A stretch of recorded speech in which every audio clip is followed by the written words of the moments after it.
My name is Elena Carter, and I am 36 years old. I live in a small town on the outskirts of Portland, Oregon, where the streets grow quiet after dusk, and the mornings are painted with the smell of rain drifting in from the coast. From the outside, my life might seem unremarkable. I work as an assistant accountant at a medical supply company. My job is steady, my paychecks arrive on time, and my days roll forward with a certain mechanical rhythm. For 8 years, I shared that rhythm with my husband, Michael Carter. To those who knew him only in passing, Michael was the kind of man who turned heads without effort. At 36, he still carried himself with the confidence of someone who had learned early on how to make people listen. He dressed immaculately, tailored shirts, polished shoes, wristwatch glinting under fluorescent office lights. Even his cologne left behind a faint trail, as though he wanted the world to remember he had passed through. Neighbors, colleagues, even distant relatives would often say things like, "Elena, you're lucky. He's so charming, so successful." I learned to smile politely in return, because how could I explain that beneath the polished surface, our house had grown cold? That Michael's presence had become something fleeting, like a shadow that appeared only when the light struck at the right angle, and vanished the rest of the time? Still, I tried. I kept trying until the very end. June 14th was supposed to be a day worth remembering.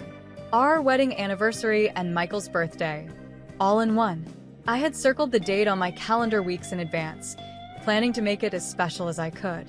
That morning, I left the office early, heart fluttering with a kind of nervous hope I hadn't felt in years.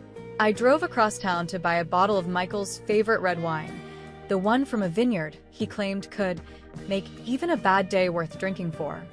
From there, I stopped at a specialty butcher and picked up Wagyu short ribs, tender cuts that cost more than I should have spent, but I told myself he deserved it, or at least our marriage did. By late afternoon, the apartment had been transformed. I strung warm fairy lights across our small balcony, careful to drape them just so, creating a glow that softened the gray Portland skyline. An ivory tablecloth covered the table, its surface decorated with silver cutlery I had polished until my fingers ached. A simple cake waited in the fridge, its vanilla frosting smoothed perfectly, carrying the inscription, "Happy birthday and anniversary, Michael." When the clock neared 7, I slipped into a navy dress, added a touch of lipstick, and dabbed perfume onto my wrists. My reflection in the mirror looked almost like the Elena I used to know, the one who still believed love could be tended like a garden if you watered it enough.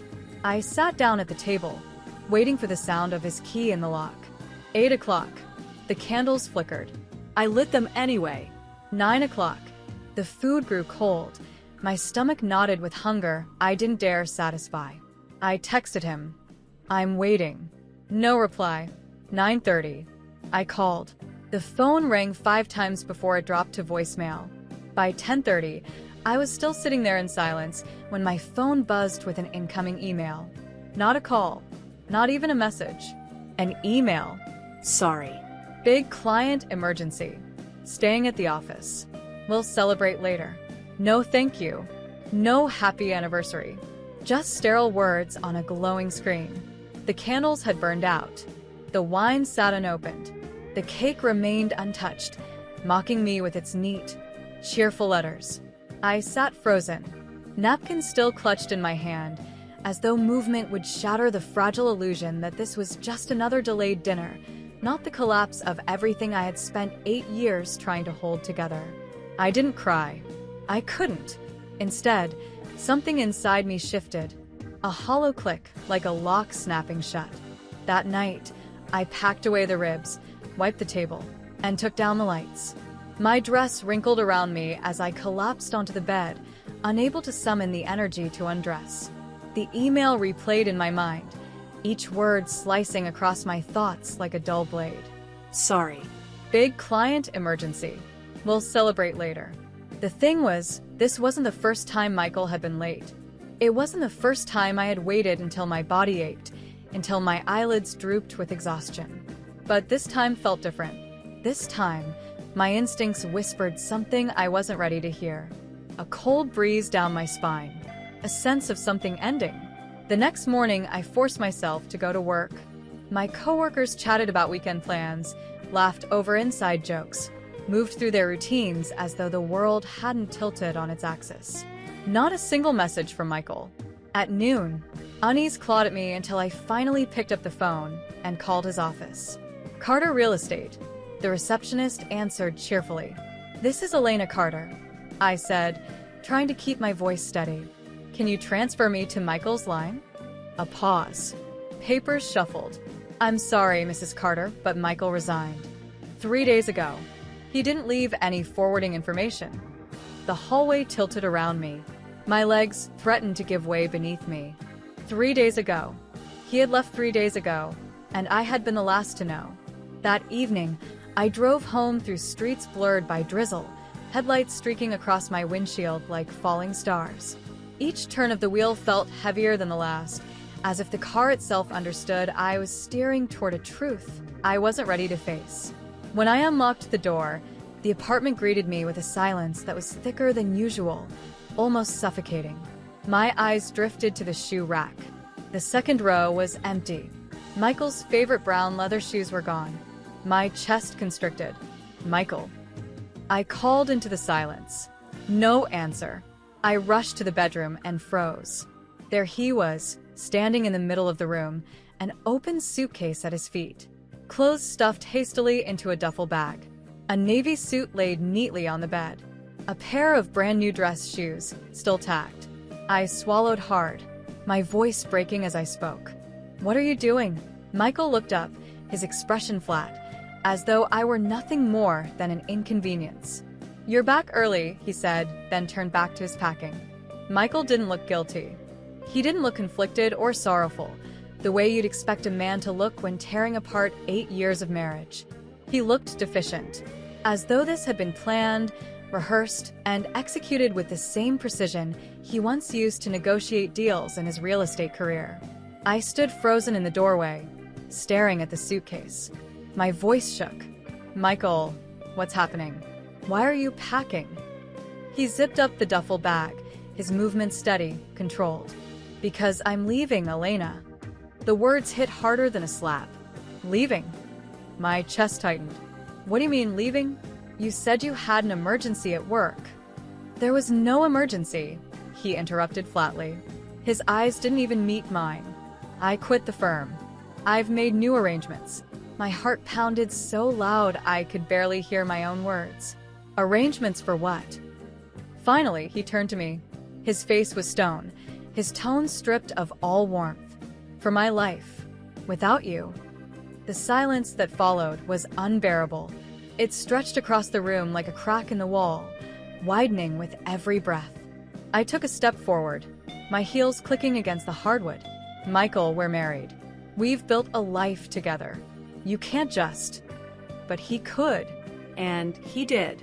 He reached into the pocket of his blazer and pulled out a large brown envelope, sliding it onto the nightstand with a dull thud. "What's this?" I whispered, though part of me already knew. "Divorce papers," he said simply. "I've already had them drafted. All you need to do is sign." The room tilted. My throat closed, but no tears came. "Why?" The word tore itself out of me, raw and small. "Why are you doing this?"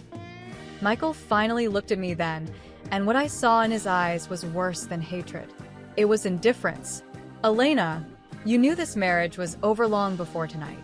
Don't make this harder than it needs to be." I staggered back, clutching the edge of the dresser to steady myself. My voice cracked, but I forced the question anyway. "Is there someone else?" For the briefest moment, his jaw tightened. He didn't answer. And that silence, that refusal, told me everything I needed to know. The argument that followed blurred into fragments. My voice rising, breaking. His tone cold, dismissive, calculated. I begged for honesty, for something real, but Michael gave me nothing. At last, he snapped the suitcase shut and slung the strap over his shoulder. "I'll give you a week to sign," he said, brushing past me as if I were nothing more than a piece of furniture. I followed him to the door, desperation clawing at my chest. "Michael, please. Don't do this. We can fix it." He stopped, hand on the doorknob. His shoulders rose and fell in a single breath. Then he turned slightly, his profile sharp against the hallway light. "There's nothing left to fix," he said, and then he was gone. The door closed behind him with a click that sounded far too final. I stood there for what felt like hours, staring at the brown envelope on the nightstand. It sat there like a venomous thing, radiating poison into the air around it. At some point, I sank to the floor. My hands trembled as I pulled the papers free. The legal jargon swam before my eyes, but one line carved itself into my memory with merciless clarity. Petitioner, Michael Carter. Respondent, Elena Carter. It was all real. It wasn't a nightmare. My body ached with exhaustion, but sleep never came. I lay awake until dawn, staring at the ceiling, listening to the silence of an apartment that suddenly felt cavernous. The following days passed in a fog. I went to work, answered emails, filed reports, but my mind was elsewhere. At night, I returned home to the emptiness, where every object screamed his absence. The framed wedding photo on the mantel, the indentation on his side of the bed, the cologne bottle still half full on the dresser. One evening, I opened the closet and found that half his clothes were gone. Suits, shirts, shoes, all missing. And then I noticed something else. A slip of paper tucked between two empty hangers. A receipt for a luxury hotel in Santa Fe, New Mexico. Dated the same day Michael resigned from his firm. My pulse quickened. Santa Fe. He hadn't gone far. Only a state away. But why Santa Fe?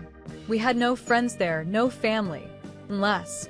My thoughts turned unwillingly to Veronica Ellis. Veronica had been Michael's colleague for years at the real estate firm. Tall, with striking auburn hair and a smile that always seemed too polished, too knowing. She was single, ambitious, and had a way of lingering in Michael's conversations long after the meetings ended. Once, at a company party, I'd caught the two of them laughing together in a corner, heads tilted too close. When I approached, Michael brushed it off as harmless. "She's just a friend, Elena," he'd said, slipping his arm around me. "You're imagining things." But I wasn't imagining the way Veronica's eyes had lingered on him. And now, with the receipt in my hand, a sickening clarity settled over me. Michael hadn't just left his job. He hadn't just left me. He had left for her. That night, I poured myself a glass of wine I couldn't taste and sat at the kitchen table, staring at the divorce papers. Anger boiled beneath my skin, hot and sharp. He thought he could walk away without consequence. He thought he could discard me like yesterday's news, start fresh with Veronica, and I would just disappear quietly. But he didn't know me as well as he thought. Because beneath the heartbreak, beneath the humiliation, something darker began to stir. Not despair, not defeat, but the seed of something else entirely.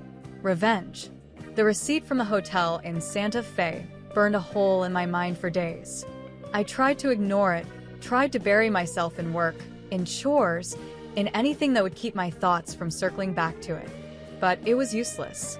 Every time I glanced at the divorce papers lying untouched on the kitchen table, my gaze inevitably drifted back to that small slip of paper I'd hidden in my drawer. Michael hadn't simply vanished. He hadn't drifted into some vague new life.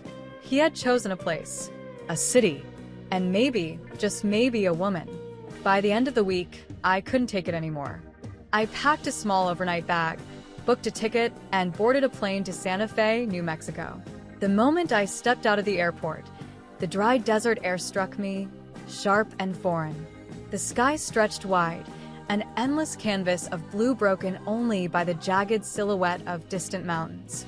The city itself was alive with earthy tones, adobe buildings, terracotta roofs, colorful murals. It should have been beautiful, but to me, it felt like enemy territory. I checked into a modest inn near the plaza.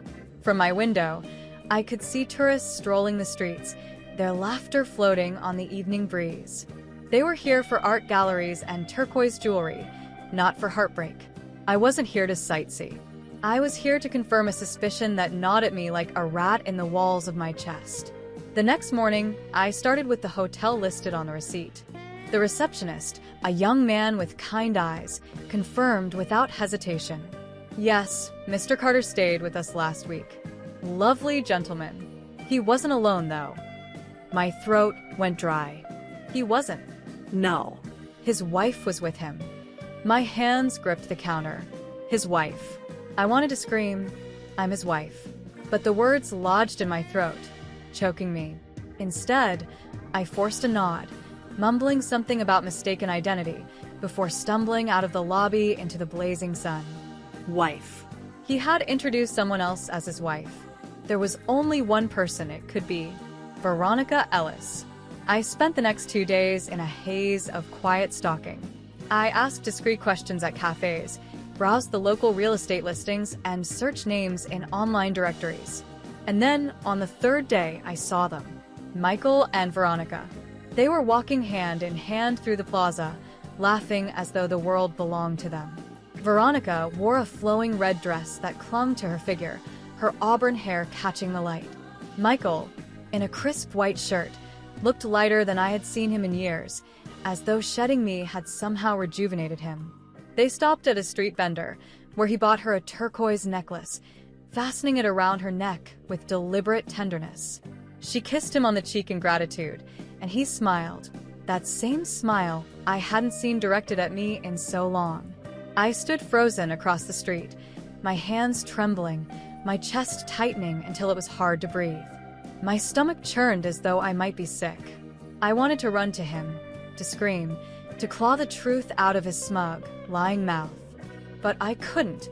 Instead, I melted into the crowd, watching as they disappeared into a boutique hotel together, their silhouettes framed in the doorway like a grotesque parody of romance. The next day, I found out the truth that shattered whatever illusions I had left.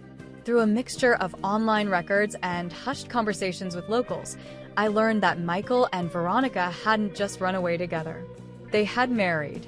Not weeks or months from now. Not after a decent period of separation. They had already married. Quietly, swiftly, as though my existence were nothing more than a bureaucratic hiccup to be erased. And they hadn't stopped there. Word spread quickly in small cities, and it didn't take long for me to overhear whispers. Veronica was pregnant. Just a few months along. Michael had already been showing her off as his future, his family, his fresh start. 8 years of my life had been reduced to rubble, replaced overnight by a woman I had once dismissed as harmless. That evening, I sat alone in my own room, staring at the ceiling. My chest rose and fell with shallow breaths. The bedspread smelled faintly of detergent, but beneath it, I could still sense the stench of betrayal clinging to me like smoke. I had loved Michael. I had given him everything. My loyalty, my trust, my youth. And in return, he had rewritten our history as if I had never mattered. But beneath the grief, beneath the humiliation, something else pulsed stronger now. Rage. He thought he had won. He thought he could abandon me, replace me, humiliate me, and move on without consequence. But he was wrong. I wasn't going to sign his papers. I wasn't going to disappear. If he thought he could bury me under his lies, then he had underestimated the woman he had betrayed. Because I was no longer Elena Carter, the wife who waited at the table for a man who never came home. I was something else now. Something sharper. Something stronger. And Michael Carter had no idea what was coming for him. I returned to Portland with a hollow calm. My coworkers noticed something different in me, though they couldn't name it. I smiled when they spoke, nodded when they shared jokes, completed my reports on time. But my laughter was gone. My softness, my hesitations, they had been burned away in the desert heat of Santa Fe. The old Elena, the one who waited for candles to be lit and wine to be poured, had died in that city the moment she saw Michael fastening a necklace around Veronica's neck. What came back home was someone else. Someone patient. Someone dangerous. The divorce papers still sat untouched on the table. Each evening, I would pour myself a glass of wine and study them, page by page, as though searching for a hidden message. The legal language was sterile, detached, property divisions, financial settlements, irreconcilable differences. But what struck me most wasn't what was written. It was what wasn't. There was no mention of his betrayal. No mention of the stolen years, the lies, the remarriage, while still legally bound to me. He thought the law could erase me, that a signature could make me vanish. But I wasn't going anywhere. Not yet. My revenge began quietly. I started with his reputation. Through careful searches, I uncovered emails, financial irregularities, and questionable deals Michael had buried during his time at Carter Real Estate. I packaged them neatly, anonymously, and sent them to the local press and his former employers. Within weeks, whispers began.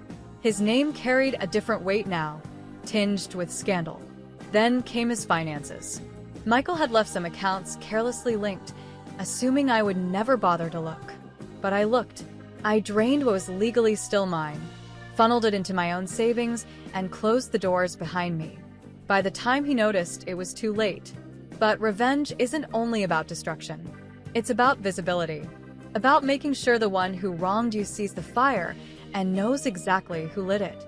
So I waited until I knew Veronica was far enough along in her pregnancy that their new life together had become a public spectacle.